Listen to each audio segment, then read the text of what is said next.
The UFC is headed to Rio for another stacked fight night with everybody's favorite fighter, Charles Oliveira, in the main event.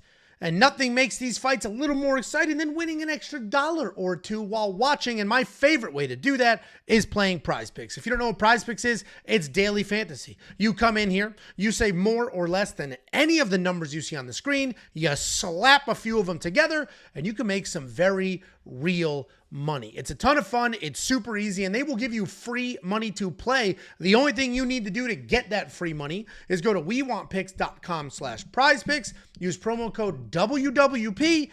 You build yourself a nice little entry for $5. They give you $50 instantly that you can use to build whatever the hell you want.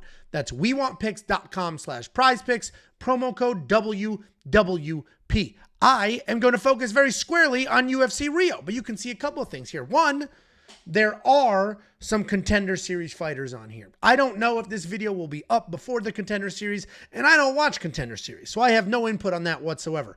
Jacob live streams it. Those have historically been going pretty well, so next week, you can go ahead and build yourself an entry for Contender Series, watch the live stream along with Jacob. This week, I'm only focusing on UFC Rio, but you can see all of these other sports across the top. We got ladies sports, we've got men's sports, we have virtual sports. You can mix and match. We're going to focus on UFC Rio. Again, get the free money. wewantpicks.com/prizepicks. That promo code is WWP. I've got a nice little 4-leg entry for the boys. We're going to skip the popular tab because these lines just dropped. And we have Contender Series, which is just sort of clouding what we've got going on here. There are a few on here that I did jump on, but we'll do that in the individual tabs. We'll start with significant strikes. 2 lines that I like. First of all, I enjoy the Jaffa line at 19.5. We're going to do more there. I saw this line. I was like, wow, this is low because I've seen Jaffa fight. I've broken him down before. I've watched the tape. I've done all things. This guy gets after it. So then I went over to the official stats and I took a look. He lands almost no strikes whatsoever. 14 strikes in his last fight. That was a 3-round decision. He only landed 14 significant strikes. 21 in the win over O'Day. 21 in the win over Daniel Barres. 9 in the loss to Makayev. 29 to Robert Eshkadar, whatever the hell that guy's last name on the Contender Series. The reason I like the over, typically you avoid something like this. The only times he's gone over it was by 2 punches.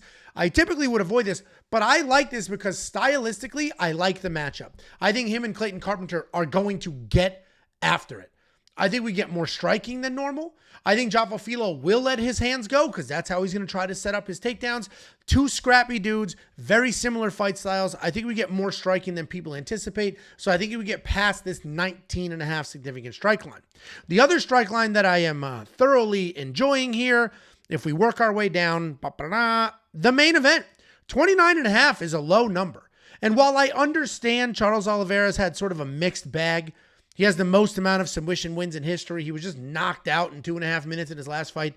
He does get after it. Obviously, the last fight was a little different, but that was Ilia Topuria. Potentially could go down as one of the best to ever do it. But if we look at the Chandler fight, he landed a ton of strikes. If we look at the Arman Sarukian fight, he spent the entire fight on his back.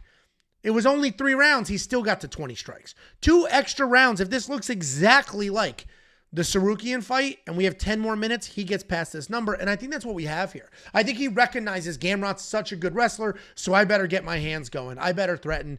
Gamrot has no control whatsoever. People stand up on him all the time, and he's a little chinny. So Charles is going to get after it. 29.5 strikes is not a ton. If we take a look at how the Beneil Dariush fight went, that was under 5 minutes, and we got to the number. So I think we are good. 29.5 significant strikes is not a crazy number. And again, styles make fights, and we have 25 minutes to work with. If we leave significant strikes and wander over to total rounds, this is where the rest of our bread will be buttered. First of all, love the Vitor Petrino over 1.5. He is not a guy who gets after it.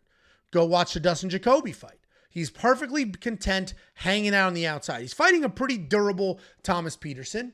Thomas Peterson's a good wrestler, so he may shoot a takedown or 2, and Thomas could potentially defend him. Thomas may shoot his own takedowns. I think this fight goes a little long. Vitor is a high-level athlete. He should win this fight, but he has cruised to multiple 3-round fights. He's not like a first-round killer. I like that it's a 1.5 round line, and I like them more.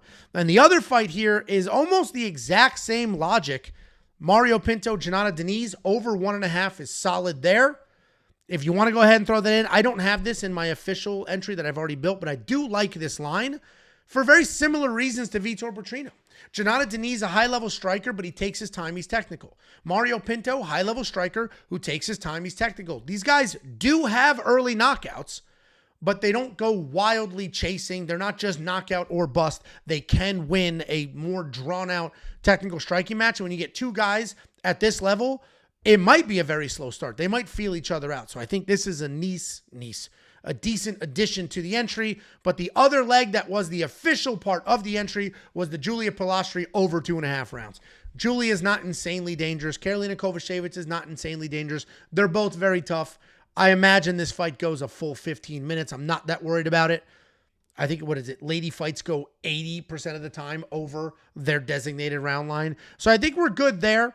This is 5 legs. I have 4 in the official entry I threw on the website, but the 5 here are solid. If you do want to jump over to Significant Strike Combo, right now this is built out for Contender Series, but where this is good is a fight like the Charles Oliveira fight potentially, or like the Joffo Filo fight, where you get 2 guys with low numbers, they put them together, and then you have a low number for the entire fight. So if it's very lopsided and one of the opponents is landing 99% of the strikes, you still get past the total line for the combo. It basically takes both the fighters, adds their strikes together, and that's your line, and that can account for a beating one way or the other.